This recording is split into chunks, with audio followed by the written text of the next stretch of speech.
How do you top your love for your cat? With a cascade of decadent savory gravy over a mouth-watering mousse pâté. Fancy Feast gems. 2 gourmet pâtés in one convenient pack. Simply peel and plate to reveal a pyramid shape that makes eating delightful and pamper her with an experience as extraordinary as she is. Turn the everyday into the extraordinary with Fancy Feast gems. Hey, the vibes are slipping. I think it's time to bring out the Velveeta shells and cheese. The holidays are a time to go all in on indulgence. Headline your meals with the rich, creamy meltiness of Velveeta shells and cheese and satisfy your holiday cravings like no other. Bring that main course energy to your side dish. Celebrate extra with Velveeta these holidays. You're listening to Dr. Emma and me on the Tudors Dynasty and Beyond podcast. And now, here are your hosts. Hello and welcome back to the show. I'm Rebecca Larson, joined again by my bestest friend in the whole world, Dr. Emma. Welcome. Hi, Rebecca. How are you? I'm good, because you know what day it is, right? Yeah, it's Parallel Lives Day. Oh, I was going to say it's Thirsty Thursday. Thirsty Thursday. I have a reputation now. And online and offline. I've had the offline one for years. So, I mean, you're just getting caught up, guys. That's right. I love Thursdays, as you know, because it's our Parallel Lives Day. And last week we talked about 2 of Henry VIII's queens, which actually was a very popular, highly downloaded episode. Yeah, we talked about maybe because we talked about the very famous Catherine Parr. Sorry. And who was the other one? I know, it was like it was his second wife. I think people, I don't remember what her name is. Anne, I think. Anne, was it Anne? Anne Boleyn? Yes. I can't even stop laughing about it. You have like a straight face. You're trying to be serious. And I'm like, really? I can't. Well, you know what? I am so glad that we're being listened by even Anne Boleyn fans, because I did get a very, very long comment on that episode. I just want to say I everybody knows what my stance is. I think I'm doing a good job because I don't think you hear a lot of the other side, right? Right. This is all let's say a faction in court. I'm just talking about the other faction. It's not what I think, first of all. And in general terms, I would like to say if I ever come across as offensive, if somebody would like to point out specific something, I would always be happy to take back anything offensive. I'm not trying to be offensive at all. But in the sense of talking about Anne Boleyn and her intentions and all that, I think I'm doing a great job because I don't hear this side of the story a lot.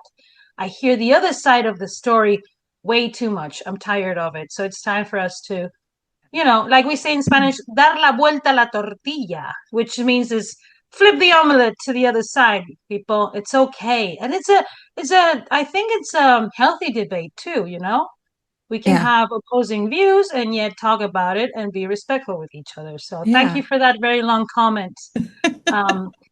I think it was James something. Thank you, James. I don't know how I try to remember the names. I don't have them in front of me, but a longtime listener also commented and said something like, I think they wanted to challenge us, both of us, to not talk about Catherine of Aragon or Thomas Seymour in an episode. Now that is a good comment to make. Thank you for that. That would be a challenge for me. You guys wouldn't know that. But it's very difficult. Today's not going to be possible, I'm afraid, because we are going to talk about people related. This is how, even Anne Boleyn comes up a lot in other episodes. It's just, Mary I and the tool, of course, Henry VIII. So it's just difficult, when you're talking about certain, and because I specialize in Catherine of Aragon, obviously the connections I come up usually are connected to her, obviously. Yeah. I'm obsessed with this woman and have been for the most part of now 15 years. Yeah. So, well, and that's my life, guys. I'm clearly obsessed with Thomas Seymour. I've been researching him for almost 10 years. And I decided recently that I'm never going to finish this book. because Never say never. no, Never I'm say never never. gonna, I am not a writer like that. I think I am more of a short form writer and I always Mm. have been. And so I recognize that, but I still want to get my research out. So I finally like reactivated my Substack.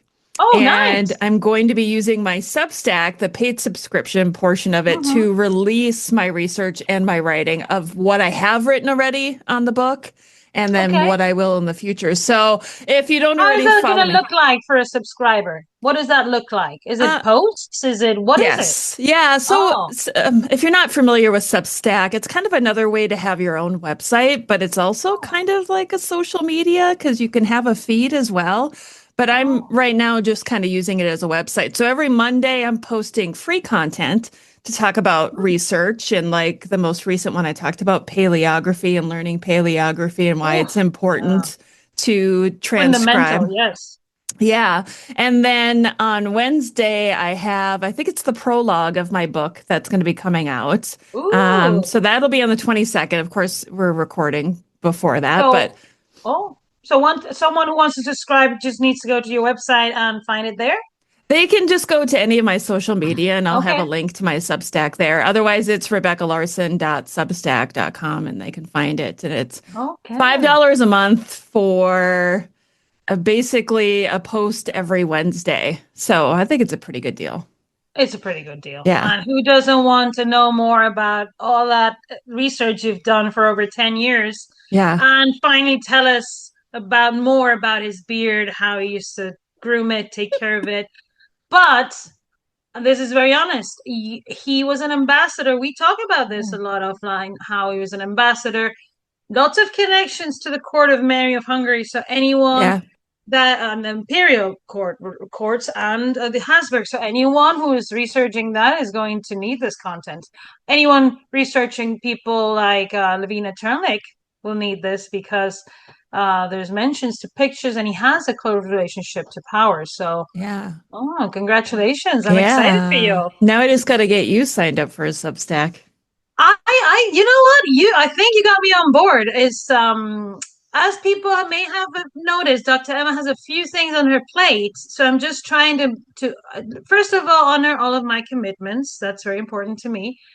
Make deadlines, and it's complicated. But yes, I agree that there needs to be more of my content, written content out there. Hmm. So maybe Rebecca can teach me how to do that. I'm an elder millennial. I'm adaptable. I pretend I don't know, but then I'll pick it up pretty quick, I'm I sure. love it. I'm a Gen Xer.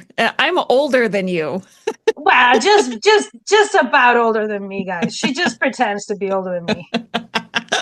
Anyway, enough about us, right? Enough about us. Who wants to know about us? Right. Nobody. Some people Nobody. do. I've seen comments too about us too in these episodes we do. But anyway, we're going to do parallel lives. We're going to do parallel lives. Yeah. So because of your enthusiasm with last week's episode with the two queens of Henry VIII, we Yeah. decided The this really week famous one, Catherine Parr, and the other one, and that yes. other one, the side note. Sorry, Anyway. guys, I'm never going to give in to. We joke. Yeah, But we joke. Come on. I told you that I thought, it was so popular. And then you had mentioned, hey, maybe we should do one on another wife. And you mentioned Right, right. Anne of Exactly. Cleves. After I propose 50 different Spanish names that Rebecca will never remember again, ever. She just listens there like whatever. No, it's just a joke. Since we listen and you guys like the lives of the wives, which makes sense to us, we thought of choosing another wife and someone related to the Spanish monarchy, not quite Spanish, but yes, in that sphere, because of the connections to this idea that she could have become a wife Yes. too. The seventh wife. Well, she wouldn't have been the seventh, but you know what I mean. Yeah. She could have Yeah. become another wife of Henry VIII, the tool. It all revolves about Henry's love life, I guess. Yes. So Just going to Henry. so Anne of Cleves and drum roll, who is the other? Christina of Denmark. Who Yes. was Christina of Denmark, you may ask? Well, she was the daughter of Juana the First of Castile. Can you practice your Juana a little bit? Juana. Juana. Muy bien, Rebecca. Muy bien. Juana the First of Castile and crybaby Philip of Habsburg. Yeah. So this is, the success of Juana and Felipe really was that they had 6 children, and these we talked about this. There's other episodes people can go to back to where we talk about these kids because they all become queens and emperors, right? Yeah. So Charles V, oh, he already makes an appearance, and Christina of Denmark is the daughter of Juana and Crybaby. So I mean, Isabella of Austria, Christina of Denmark's mother, right, is There the we go. daughter of Juana and Crybaby. There So we go. she marries Christian II of Denmark, who also becomes king of Sweden. But he eventually has to abdicate. There's a bunch of problems there. So she has to be raised by Mary of Hungary. Oh, we know that name, don't we? We know that name too. She's made appearances too. So she's another one of the children. Basically, we're going around the children of Juana and Philip and seeing their relations to the court of Henry VIII, and they have tons. Mary of Hungary is in close contact with Henry VIII. Hmm. And she's the one who authorizes Holbein to paint Christina of Denmark when Henry wants to marry her. And we know even that he was with her for 3 hours. That's what he took to paint her. And that painting is in the National Gallery in London. It's a full picture of her, right? Full length. Full length. Beautiful, beautiful picture. So it's a very famous encounter for sure. And the other one's Anne of Cleves because she also is painted by Holbein, and that doesn't end up very well, right? Right. Yeah. The story, whether it's true or not, there have been some historians in the past who have said that didn't necessarily play out the way that the English narrative says that it did. Everything's up for interpretation, right? Do you look at the German archives? Do you look at the English archives? Is the truth somewhere in between? It's kind of like with anything, isn't it? I think Henry VIII at 1539, when he negotiated this marriage to marry Anna of Cleves, we all know what Henry VIII kind of looked like in 1539, had some nerve to give opinions about other people's appearances, okay? Yeah. Okay, we have all seen what he looks like in the Holbein pictures. He's not in the prime, is he? And he's giving all sorts of opinions about women. I think for some reason there was a disconnection there when they met. You know how they met, right? Yeah, well, yeah. What is she was it? She was in Rochester. Is that where she was? If I So remember. Anna of Cleves, after Jane Seymour dies, Henry's like, oh, I need another wife because um, he already has Edward, but Edward's only a baby, and who knows if he's going to survive. So Yeah. he is trying to get allies to fight him against Charles V. So this is why really this marriage comes by with Anna of Cleves, or maybe her sister. She was another candidate. That's why the two sisters could have been queens of England. Hmm. So really, the Anne of Cleves' brother William is a Protestant German leader of the Reformation, and that's why Henry at this point is trying to get allies in that world, right, Yeah. against Charles V, obviously. Um, and for all you say that these Spanish people have long ass names, sorry, could I say that in the podcast? You already did. Okay, this William guy is William of Jurlich, Cleves, and Verg, or something like that. Also known as William the Rich, kind of someone you want to be friends with. Yeah. He's known as William the Rich. So, but he has a conflict with Charles V, obviously.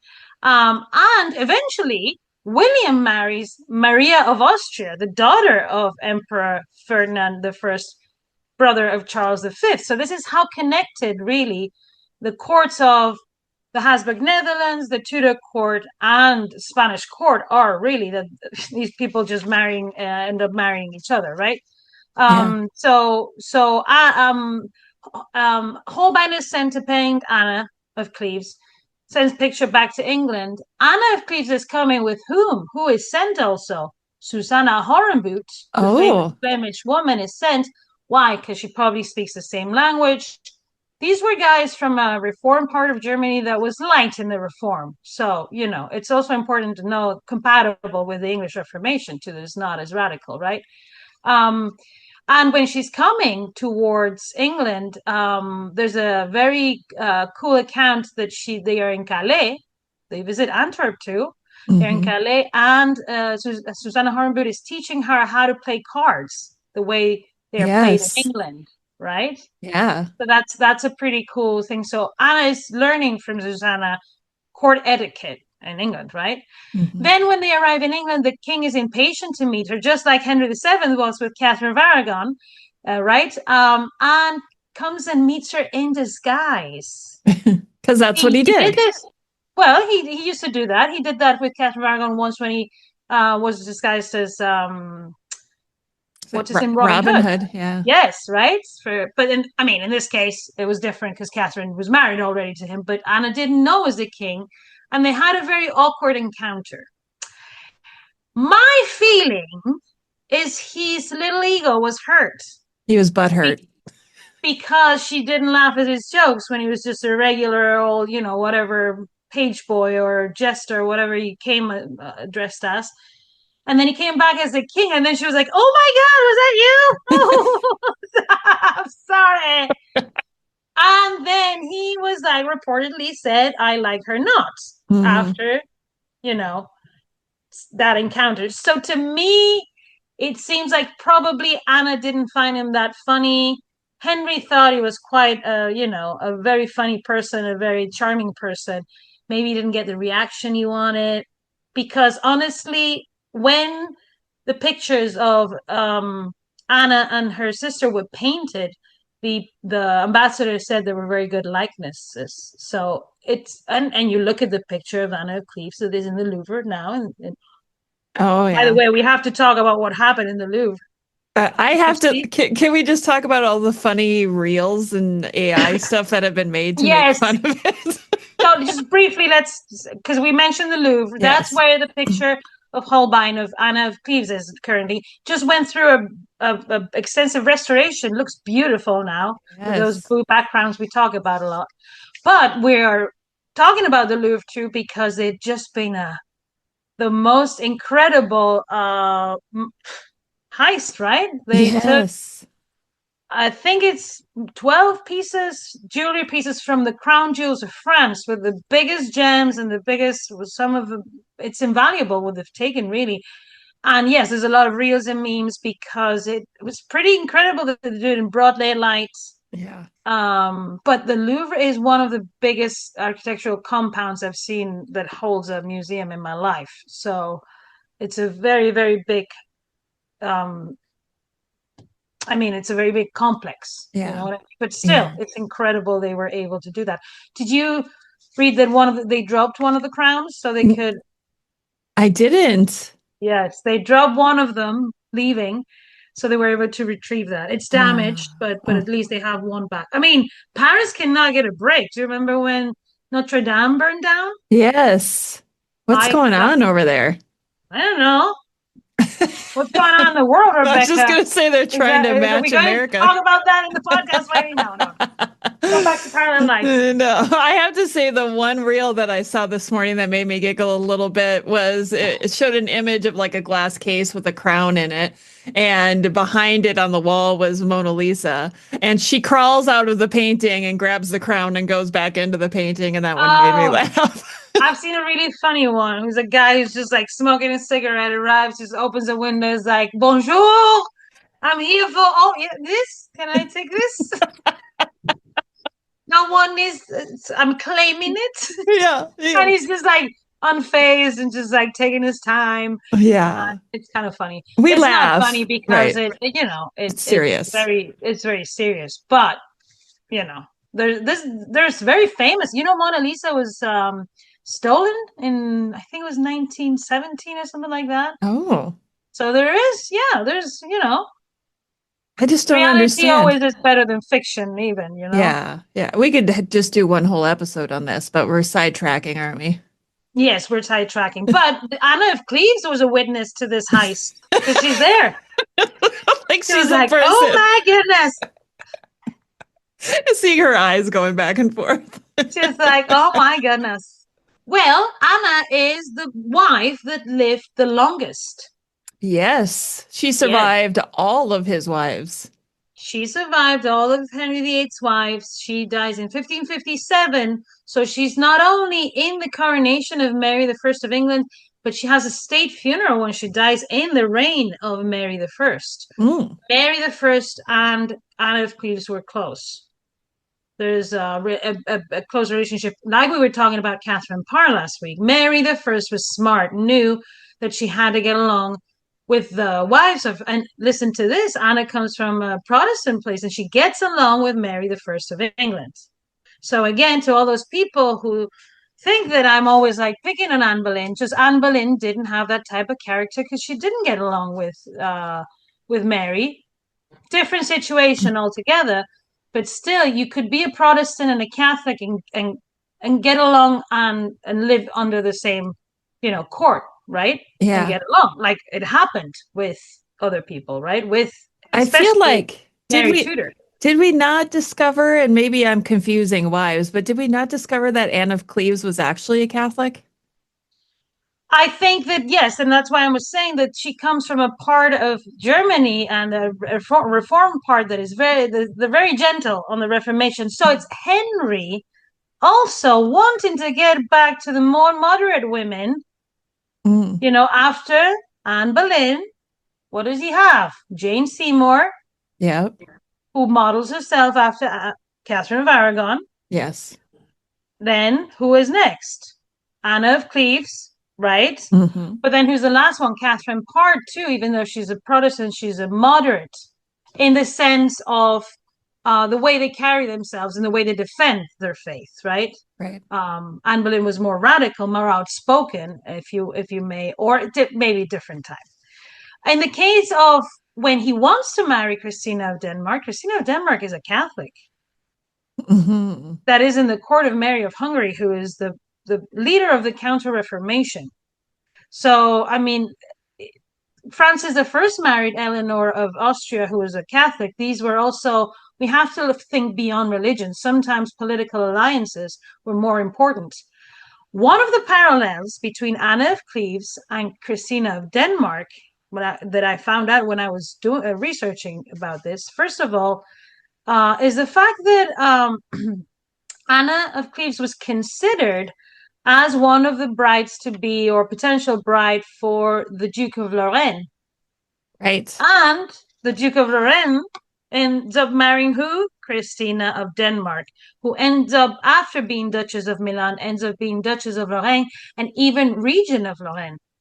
Oh. So again, women in the circle of the Spanish monarchy, raised by Mary of Hungary, successor of Margaret of Austria, remember, are always have an education that allows them to take control, like be regents in case they need to, successful regents.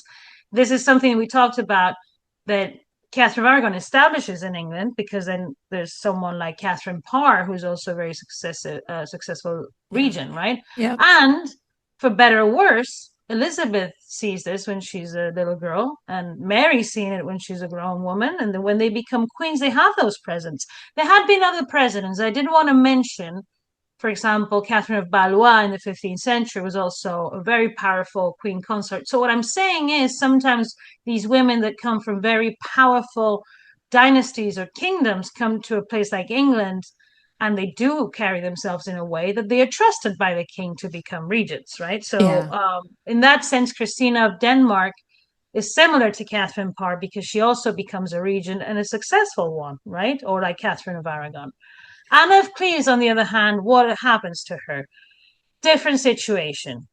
Because what is she? She's rejected, right? Yes.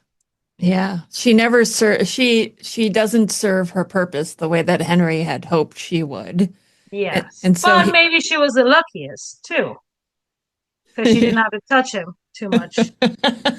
Well, then, he makes her his sister, which is kind of weird, but also whatever. I'm sure she was fine with that. Remember, that's the best thing you can be in a Henry VIII. That's right. Remember She's like, how your sister? He gets annoyed with his sister for marrying Henry Cavill, but then he's like, I get it. I would marry Henry Cavill if I could too. He's been my best pal, but it's frowned upon in the 16th century to have a husband if you're a man. So, oh my God, the comments are going to get out of control. Maybe this was not where I was going. Charles Brandon no longer has his own identity. He No. is Henry Cavill. I love it. Yeah. No. Actually, Charles Brandon has his own artist. Have you heard of this? No. Yeah, the master of the Brandon portraits is a artist that works for the Brandon family, for Charles Brandon, paints Flemish artist, paints several pictures that are been grouped, but his identity is unknown. There's a lot of work to do around the artist. Holbein is an example because he's referenced in the sources as who he is, right? But a lot of the times we find these pictures, we know who the sitter is because of the coat of arms, because he looks like, but we don't know the artist. We just know the style. So in case of Charles Brandon, for example, there is a lot of work to do because these pictures of the master of Charles Brandon, especially the one of Charles Brandon, has a blue background. And in that sense, I wanted to talk again about another parallel between Anna of Cleves and Christina of Denmark, is the fact that we in the Holbein pictures, they're both extremely beautiful women, to me at least. So I wanted to talk about Holbein and women too. For all we talk, these were wives of Henry VIII. What was Holbein doing with these ladies? I can imagine like a Jack moment, Titanic. Remember? Oh wow! Remember when he paints her? No. When he Christina draws her, was fully dressed. Yeah. Spoiler alert: Christina was in mourning dress. That full picture that we can go and see in the National Gallery. She is in full mourning because she does marry. The first guy she marries is the Duke of Milan when she's only 12. In this case, she's one of those women who is used since her very first puberty for these marriages. Like Margaret Beaufort. Yeah, exactly. So he's Francesco II's Sforza, Duke of Milan, but he dies in 1535. So she marries the Duke of Milan the same year that Anne Boleyn marries Henry VIII. Okay. But he dies in 1535. She's only 13. So she's a widow at the age of 13. That's why in the inventories of Henry VIII, when the picture of her is referenced, she is the Duchess of Milan, because once a woman married, she was known by the title, or dowager in her case, because she was the widow. And it's not until March of 1538 that Holbein is sent. So she's dressed as a widow, that's why. But Henry did like her a lot too. You know what she reportedly said when she found out that Henry VIII wanted to marry her? I love this quote. I'll let you say it. I've said it before. Yeah. I wrote it down just to make sure I said it right. She said, if I had two heads, one should be at the King of England's disposal. He already had that reputation. And he hadn't even married Catherine Howard yet. Yeah. So, I mean, he had right. At that point, everybody knew he set aside his first wife, who was so great to him. He killed his second wife, and his third wife died after childbirth. Like, the track record wasn't great. Yeah, I think nobody blamed him for, obviously for Jane Seymour's death, because that was a tragedy. I think there had been other kings who had rejected their wives. I'm not going to say that was the first time.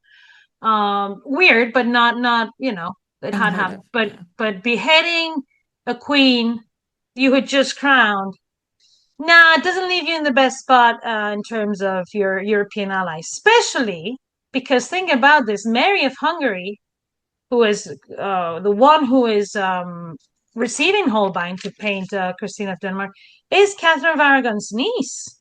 Right. And another very important thing that we should never forget is, why are they having relations with Henry if he's done all these horrible things to Catherine of Aragon? Why do you think? Because they're fighting to protect Mary. Mm. Who is the person that sends a picture of Philip as soon as Mary becomes Queen of England? It's Mary of Hungary. who is the one to write to Erasmus to say that she's very interested in meeting, knowing about the daughters of Thomas More, is Mary of Hungary. Anna of Cleves goes through Gravelines, and goes through the Netherlands, so she meets Mary of Hungary. And then it's very important to know that Christina of Denmark and Margaret of Parma, who we've also talked about, by the way, in the exhibition Faces for Eternity that closes in a couple of days at the British Museum, featured there.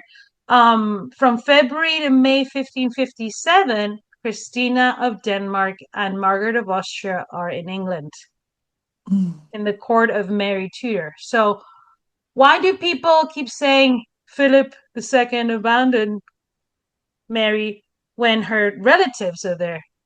When Christina of Denmark is there with her, Margaret of Parma, two of the most powerful women in Europe are in England. Yeah, why does that get glossed over? Why does nobody talk about that? Because it's the mindset is Philip is bad. Anything that comes with Philip is bad. While Philip was king of England, everything was bad. Unless you read Alexander Samson's work and other people's work, but chiefly Alexander Samson. Professor Alexander Samson has a very good book on how really European cultures was reactivated in the court of Philip and Mary, and how people like, Antonis More, who paints Christina of Denmark and Margaret of Parma, probably in England, right? Again, as he had painted Mary Tudor in 1554. This is what is happening in the court of Mary Tudor, the fact that there's another revolution in the arts. There's another revolution, a lot of arrival of foreigners, especially now Italians, not Flemish artists, but also Italians. Jacopo da Trezzo. Antonis More is someone who is Flemish, Dutch, but he's trained in Italy, in Italian, in the Italian style. So there's even a new revolution, a more Italian-centered revolution. And these women are part of it because Christina of Denmark is in London while Mary is ruling, and while Mary is already Queen of Spain, too. Think about this. That's quite extraordinary. She's Queen of Spain. Did you know that Mary I of England is the first queen that is proclaimed in America? The first Queen of England proclaimed in America? I did not. We still have the proclamation sent to America, to the different vicerey, so the viceroy, the person, the vice king that was representing the king of Spain in each of the places in America, received an announcement that Philip sent to say that, to proclaim Mary as Queen of England. Oh, yes. That is an interesting little footnote of history that I did not know. Yeah, it's very interesting. I mean, Catherine of Aragon is the first Queen of England we know has relations with America because she receives gifts. But it's only normal when you study the Tudor court from the Spanish perspective, which I continue to do, because I think it's very important to hear. Maybe it's shocking to some people. I'm not going to deny that it sounds shocking sometimes. Go and Google it. Christina of Denmark was in London. Mary wasn't abandoned by Philip. They just had a very different way of organizing their territories, and he had to fight. He was fighting wars in Europe against the French. So, not saying he was good. I'm just saying that that's a reality. They had a project. They were fighting for it, and her family was supporting her by going to visit her. It's Henry VIII really who breaks with all of this, and the marriage to Anne of Cleves is an attempt to get allies in the continent, because he's lost all of his allies, because obviously the most powerful man, Charles V, is going to be like, yeah, you guys are not going to be friends with him anymore, okay? Not going to be friends with the King of England. And everyone's like, ugh, okay, because he's Charles V. You don't go against Charles V lightly. Yes.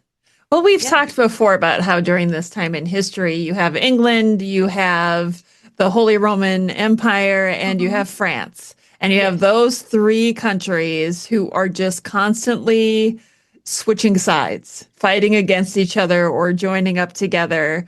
And then when Henry VIII breaks with Rome, that just gives France and the emperor all the ammunition that they would need to be like, sorry, buddy, we're not going to be friends anymore. I'm going to say something that might be very controversial, Oh, Rebecca, oh, geez. Okay. because this is a podcast about the Tudors, but France and the Spanish monarchy are really fighting. England is a strategic ally, but is not the powerhouse that a lot of people think that the Tudors are. The Tudors become a powerhouse with Elizabeth, really. It's true. Yeah. Um, they're emerging. They're certainly an agent. They're there. Henry has a say or two, but as soon as he turns his back on Catherine of Aragon, what happens to him? What are the last 8 years of his reign? But a despair attempt to gain again a presence in Europe without his first wife, or without recognizing again his daughter, who is legitimate. Yeah. Because that's maybe what we should be talking about,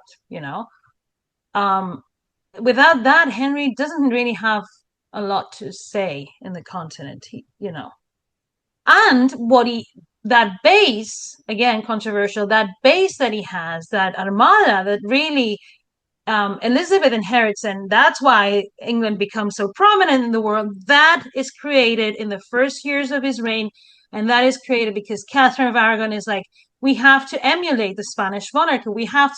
We are in a position, we will go to America, I'm sure. We have to be in a position to fight in Europe. We're an island. We have to be ready for this. And that's why they create more boats in the first 5 years than they were ever built in the history of England. So I'm not saying this is all Catherine of Aragon. I'm saying this is all Catherine of Aragon. Was that clear? Did my card go through? Oh no. Your small business depends on its internet, so switch to Verizon Business. And you could get LTE business internet starting at $39 a month when paired with select business mobile plans. That's unlimited data for unlimited business. There we go. Get the internet you need at the price you want. Verizon Business. Starting price for LTE business internet, 25 megabits per second, unlimited data plan with select Verizon Business smartphone plan savings. Terms apply. Tito's Handmade Vodka is America's favorite vodka for a reason. From the first legal distillery in Texas, Tito's is 6 times distilled till it's just right. And naturally gluten-free, making it a high-quality spirit that mixes with just about anything. From the smoothest martinis to the best Bloody Marys. Tito's is known for giving back, teaming up with nonprofits to serve its communities and do good for dogs. Make your next cocktail with Tito's. Distilled and bottled by 5th Generation Inc., Austin, Texas. 40% alcohol by volume. Savor responsibly. Very, very clear. And yes. I think recently too, and correct me if this is wrong, but when Philip married Mary, he also helped with the Navy of England a little bit. I mean, there's so many things. Maybe we should bring Peter back again so he can delight us with because he knows a lot about this, obviously. They reformed the coin because Henry was a disaster with that. So finances are the first thing that are put in order. That's smart. They were doing smart things. Yes, the Navy. Why? Also because Philip needs help. He's the King of England. So when he's fighting in the continent, he's not just fighting as the Prince of Spain or the King of, he's made King of Naples to marry Mary, to marry on the same level, because he wasn't a king yet. That's right. Until he becomes King of Spain because his dad abdicates on him. But really, when he's fighting as the King of England too. He's fighting for English interests. Calais is lost at the time. That is, Mary Tudor said, if you open my heart, you will find Calais in my heart. I think the problem with Calais is that these things happened, and I think it could have been regained if they would have ruled longer, or not. Right. What I'm saying is this fluctuated a lot. They were definitely in the making to become a powerhouse couple. And they were copying everything from Isabel and Fernando, not from Emperor Charles and Isabel of Portugal, from Isabel and Fernando, because they were both ruling monarchs. I know this is deviating from parallel lives, but it's very important because Christina of Denmark lives in the court of Mary, is painted by Antonis More. Mary is trying to have an international court, and women, powerful women, are there to help her. Why is this not talked about? Why is this not in the forefront? because Elizabeth is seeing all of this. In Mm-hmm. fact, there's a story about Christina wanting to meet Elizabeth and Mary not being too happy about it. So it's very interesting, and there should be a lot more study of Elizabeth's relationship to these international women that come to the court of her sister. There is so much that is still left to study when it comes to the Tudors. So many little nuances and pieces of history that are overlooked, and just focusing on the big stories, right?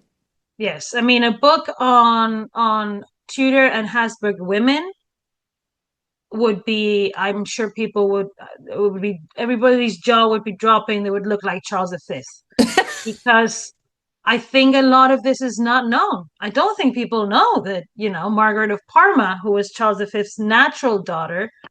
So basically, Mary has all her cousins there with her when she's ruling, and nobody knows about this. Has the best artists, Yeah. She's just incredible. Bloody Mary. She's just Bloody Mary. She's just very, very, very ugly. Yeah. And very Right. old and With decrepit. a manly voice. And... Yes, and she's insane thinking she's pregnant because she's married and she's, having sex with her husband. God forbid, she thinks she's pregnant.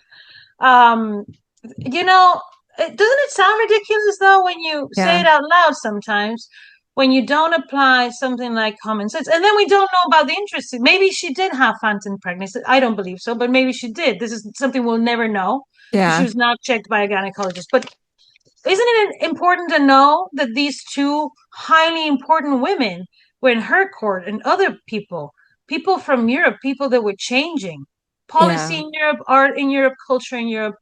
And even if you want to know more about Elizabeth I, Elizabeth is seeing this. Yet Elizabeth chooses to have a very different court.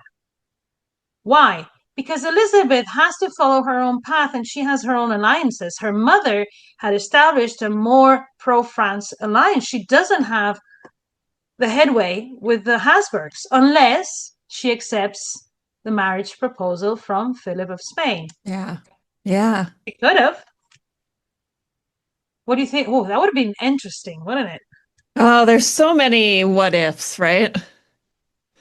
Maybe we'll do one Parallel Lives Elizabeth married. We should do, I thought about this the other day. We should run it by people. I'm just going to drop something here today. I thought we could do a spin-off of Parallel Lives. Okay. Historical Tinder.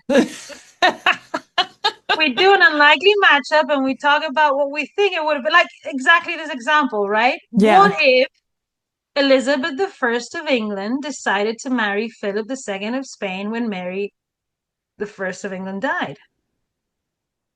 What would have happened? What would have happened? I think she would have dressed a bit differently in her portraits. She would have had better artists, but darker clothes on. Mm-hmm. Yeah, I think it's interesting. It's an interesting what if. Yeah, for sure. It would have, and if they would have had a child, that would have been the most powerful monarch in the world. Yeah.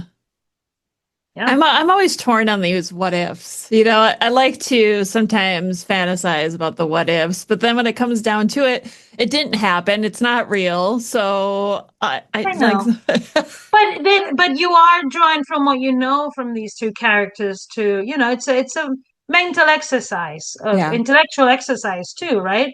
Because I think we tend to separate these people too much. I think we tend to separate Philip and Elizabeth as rivals, but they were family while Philip was married to Mary. Mm-hmm. What I'm saying is we need to rethink sometimes. They've been put in two different corners, but they were closer than we know. Maybe Elizabeth said no for other reasons. Maybe she did want to marry Philip. Who knows, Nobody knows because she never married anyone. Maybe she was just traumatized and Philip was just another candidate. You know what I mean? It's not that she had any special animosity. The history taught us that they did but that was because of there were two monarchs that had to rule, and Spain and England finally drifted apart and became rivals. Yes. Right? Did. Yeah. I think one of Elizabeth's greatest triumphs in Spain is seen as the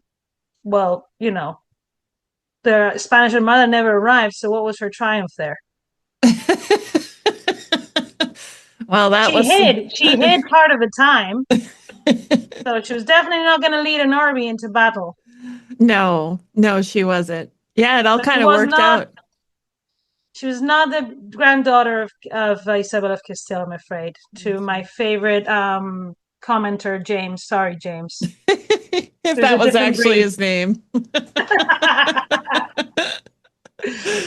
Oh my gosh. I love talking about these women in history and then finding out all these wonderful little tidbits that that we haven't heard before. It's my favorite part of these episodes. I would like, just to make it for perfection again, to think about Holbein and the pressure this man had to feel when Henry's like, yeah, go and paint my future bride. Right, yes. And then you had 3 hours to render this master. Have you seen this picture of Christina of Denmark? I can't believe he did that in 3 hours. That is telling about his talent too.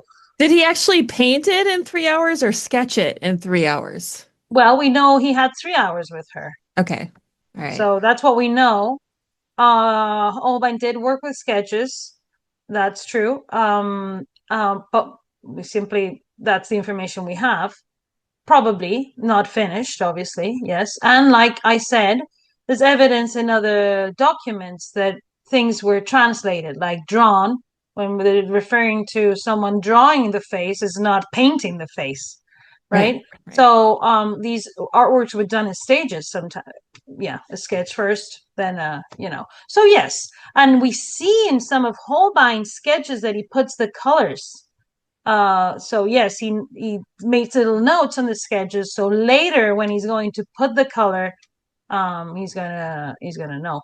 But to render these very, very accurate pictures, at least facial pictures, you kind of have to come close to a person. You know what I mean? Yeah, it's quite amazing. I love sketching faces, but I am no Holbein. Yeah, well, I don't think any of us are any Holbein. I was thinking about this the other day because we talked about Cleves too in his sketches, right? I just think this is really what Alejandro Vergara Sharp's book, What is Quality in Art, talks about, is the level these guys have acquired is out of this world. And I believe the whole success and why we're all obsessed with the Tudors is because of this, is because of the capacity they had to with a pencil and a paper render something that looks to us like someone we could know.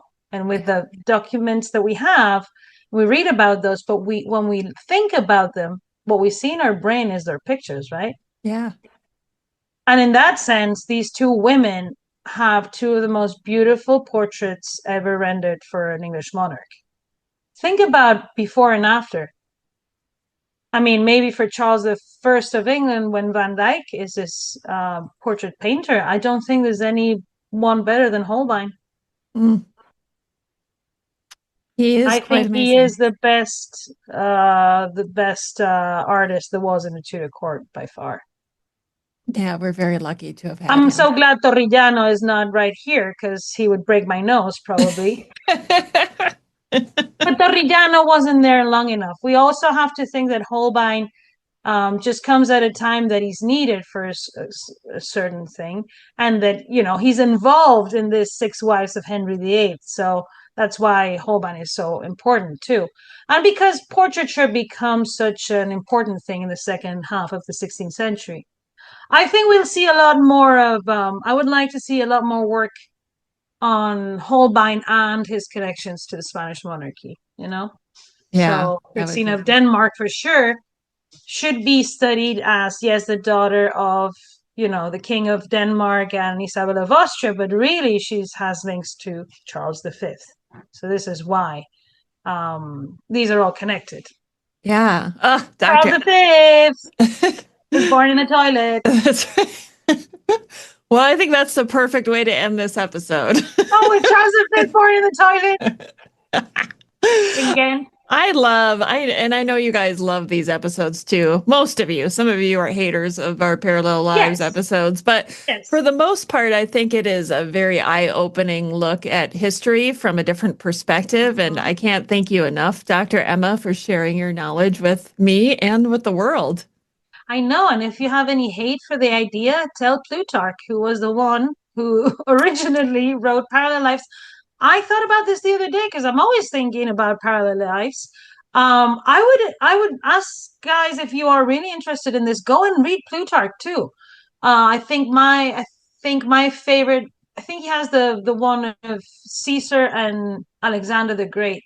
Ooh. Is one of his most famous parallel. I read some of them. There's a lot of them, so they're usually sold in like sets. But it's definitely something that you will see how these episodes relate to that. And Plutarch is one of the most influential classical authors. So if you're gonna hate on Plutarch, it's your own fault. It's your own fault. Your own Well, fault. Dr. Emma, thank you again for coming on the show with me today to talk about Anne of Cleves and Anne of Denmark. Nope, I got it wrong No, again. Christina of Christina of Denmark. Denmark. Oh, don't worry, because I confuse Christina of Denmark with Christina of Sweden, who is of Yes. the time of Anna of Denmark. Oh my gosh. So Yes, many women to keep track of, isn't there? so many. Yes. Well, I guess everybody, until next week for the next Parallel Lives. Thanks for joining us. Have a great day, guys. Bye-bye. Thanks for listening to the latest episode of Dr. Emma and Me. If you enjoyed this episode, please take a moment to rate and review the show. It really helps more people find it. Don't forget to follow or subscribe so you'll know as soon as a new episode drops. And if you'd like to support what we're doing, head over to Patreon and become a patron. You'll get early access, bonus content, and more. Thanks again for being here. See you next time.